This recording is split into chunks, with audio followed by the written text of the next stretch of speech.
ಗಣೇಶ ಕುಬೇರನ ಅರಮನೆಗೆ ಹೋದನು. ಗಣೇಶ ಹೇಳಿದ್ದ ಸಮಯಕ್ಕೆ ಸರಿಯಾಗಿ ಕುಬೇರನ ಭವ್ಯ ಅರಮನೆಗೆ ಹೋದನು. ತನ್ನ ಅತಿಥಿಯ ಸ್ವಾಗತಕ್ಕೆ ಕುಬೇರ ಸೊಗಸಾದ ವ್ಯವಸ್ಥೆಗಳನ್ನು ಮಾಡಿದ್ದನು.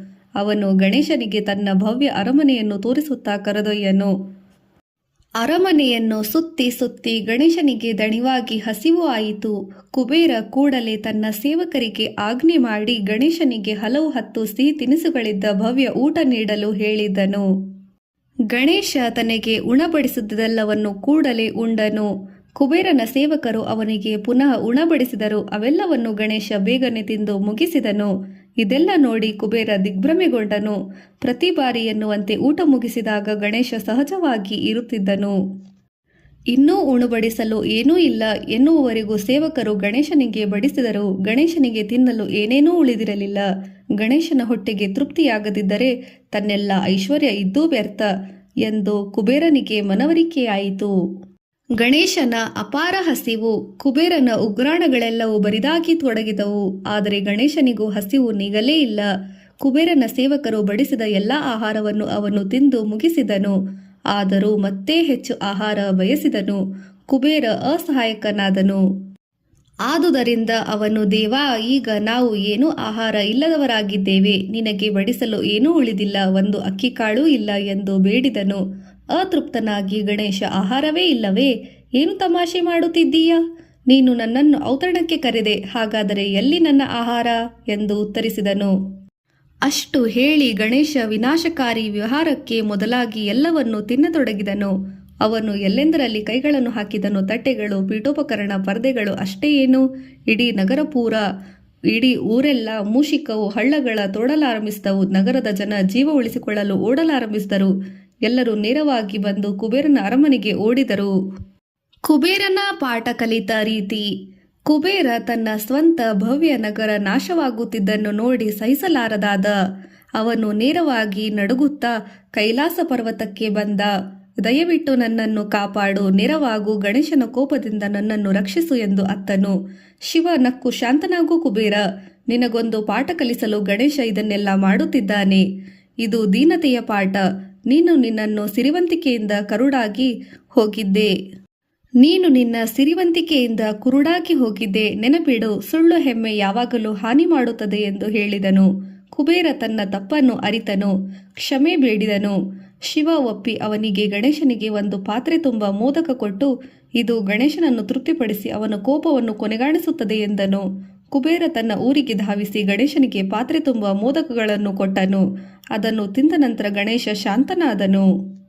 ಕುಬೇರ ಕ್ಷಮಿಸಿರೆಂದು ಅಳುತ್ತಾ, ದೇವಾ, ನಾನು ನನ್ನ ಸಿರಿವಂತಿಕೆಯಿಂದ ಕುರುಡಾಗಿದ್ದೆ, ನನ್ನ ಜಂಬ ಈಗ ಹೋಯಿತು ಎಂದು ಹೇಳಿಕೊಂಡನು. ಗಣೇಶ ಒಪ್ಪಿ ಕುಬೇರನ ಸಾಮ್ರಾಜ್ಯವನ್ನು ಉಳಿಸಿದನು. ರಾವಣ ಶಿವನ ಉತ್ಕಟ ಭಕ್ತ.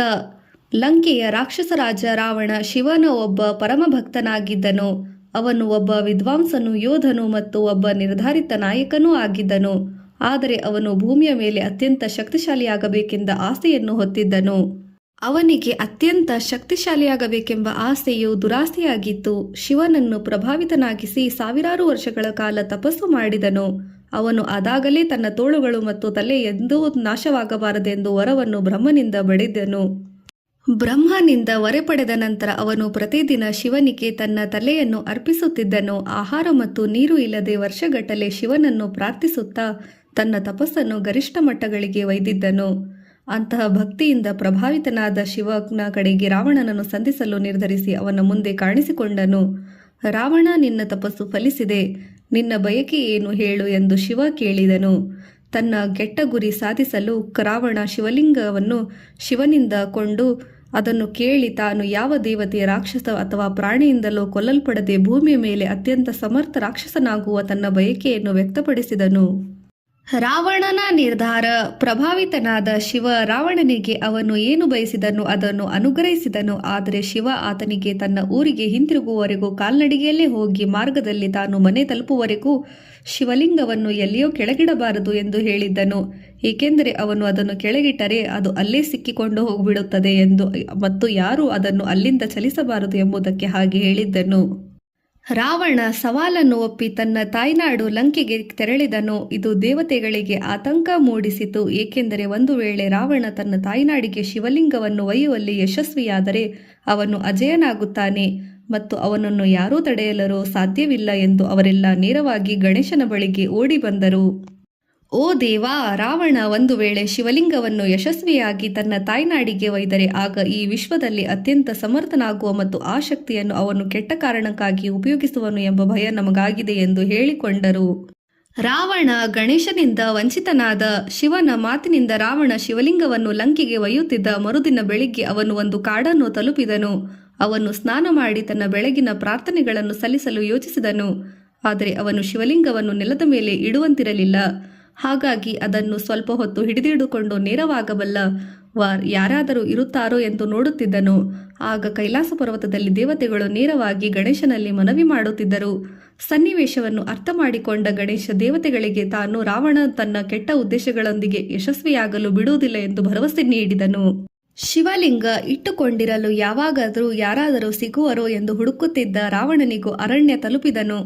ಒಬ್ಬ ಚಿಕ್ಕ ಬಾಲಕನ ವೇಷದಲ್ಲಿ ಗಣೇಶನು ರಾವಣನ ಮುಂದೆ ಕಾಣಿಸಿಕೊಂಡನು. ರಾವಣ ಆ ಹುಡುಗನನ್ನು ಕಂಡ ತಕ್ಷಣ ಸಹಾಯ ಕೇಳಿದನು. ಅವನು ಆ ಹುಡುಗನಿಗೆ ಶಿವಲಿಂಗವನ್ನು ಕೊಟ್ಟು ತಾನು ಹಿಂತಿರುಗುವವರೆಗೂ ಅದನ್ನು ಸುರಕ್ಷಿತವಾಗಿ ಇಟ್ಟುಕೊಂಡಿರಲು ಕೇಳಿಕೊಂಡನು ಮತ್ತು ಯಾವುದೋ ಕಾರಣಕ್ಕೂ ಶಿವಲಿಂಗವನ್ನು ನೆಲದ ಮೇಲಿಡಬಾರದು ಎಂದು ಕಟ್ಟುನಿಟ್ಟಾಗಿ ಹೇಳಿದ್ದನು. ಶಿವಲಿಂಗ ನೆಲದ ಮೇಲೆ ಅಂಟಿಕೊಂಡಿತು. ರಾವಣ ತನ್ನ ಪ್ರಾರ್ಥನೆಗಳನ್ನು ಸಲ್ಲಿಸಲು ಹೊರಟಾಗ ಗಣೇಶ ತನ್ನ ಯೋಜನೆ ನಿರ್ವಹಿಸಲು ಅದು ಪರಿಪೂರ್ಣ ಸಮಯ ಎಂದು ಆಲೋಚಿಸಿದನು. ಅವನು, ಅಯ್ಯೋ ದೇವರೇ, ಈ ಶಿವಲಿಂಗ ತುಂಬಾ ಭಾರವಾಗಿದೆ, ಇದು ನನ್ನ ಕೈಗಳಿಂದ ಕೆಳಗೆ ಬಿದ್ದು ಬಿಡಬಹುದು ಎಂದು ಅರಚಿಕೊಂಡ. ರಾವಣ ಅವನ ಅರಚಾಟ ಕೇಳಿಸಿಕೊಂಡ, ಆದರೆ ಅವನಿನ್ನೂ ಪ್ರಾರ್ಥನೆ ಸಲ್ಲಿಸಿರಲಿಲ್ಲ. ಆದರೂ ಅವನು ಹುಡುಗನಿಗೆ, ದಯಮಾಡಿ ಇನ್ನೂ ಕೆಲವೇ ನಿಮಿಷಗಳು ಹಿಡಿದಿರು, ನಾನು ಈಗಲೇ ಬಂದು ಬಿಡುತ್ತೇನೆ ಎಂದು ಕೇಳಿಕೊಂಡ. ಗಣೇಶ ಶಿವಲಿಂಗವನ್ನು ನೆಲದ ಮೇಲಿಡಲು ಸರಿಯಾದ ಅವಕಾಶವನ್ನು ಕಂಡುಕೊಂಡ. ರಾವಣ ಹುಡುಗನೆಡೆಗೆ ಧಾವಿಸಿ ಓಡಿ ಬಂದ. ಆದರೆ ಅವನಿಗೆ ಅದು ತುಂಬಾ ವಿಳಂಬವಾಗಿತ್ತು. ಹುಡುಗ ಕಾಣೆಯಾಗಿದ್ದ. ಶಿವಲಿಂಗ ನೆಲಕ್ಕೆ ಅಂಟಿಕೊಂಡಿತು. ಅವನು ಶಿವಲಿಂಗವನ್ನು ಹೊರಗೆ ಎಳೆಯಲು ಭಾರೀ ಯತ್ನಿಸಿದ, ಆದರೆ ಹಾಗೆ ಮಾಡಲು ಅಸಮರ್ಥನಾದ. ಎಲ್ಲ ಭರವಸೆಗಳನ್ನು ಕಳೆದುಕೊಂಡ. ಅವನು ಲಂಕೆಯ ಕಡೆಗೆ ಹೊರಟ. ಹೀಗೆ ಗಣೇಶ ರಾವಣನು ದೈವಿಕ ಶಿವಲಿಂಗವನ್ನು ಕೊಂಡೊಯ್ಯುವುದನ್ನು ತಡೆದಿದ್ದ. ರಾವಣ ಅಜೇಯನಾಗಲು ಬಿಡಲಿಲ್ಲ. ಈ ಘಟನೆ ನಡೆದ ಸ್ಥಳ ನೈಋತ್ಯ ಭಾರತ ಮಹಾಬಲೇಶ್ವರ ದೇವಸ್ಥಾನವಾಗಿದೆ.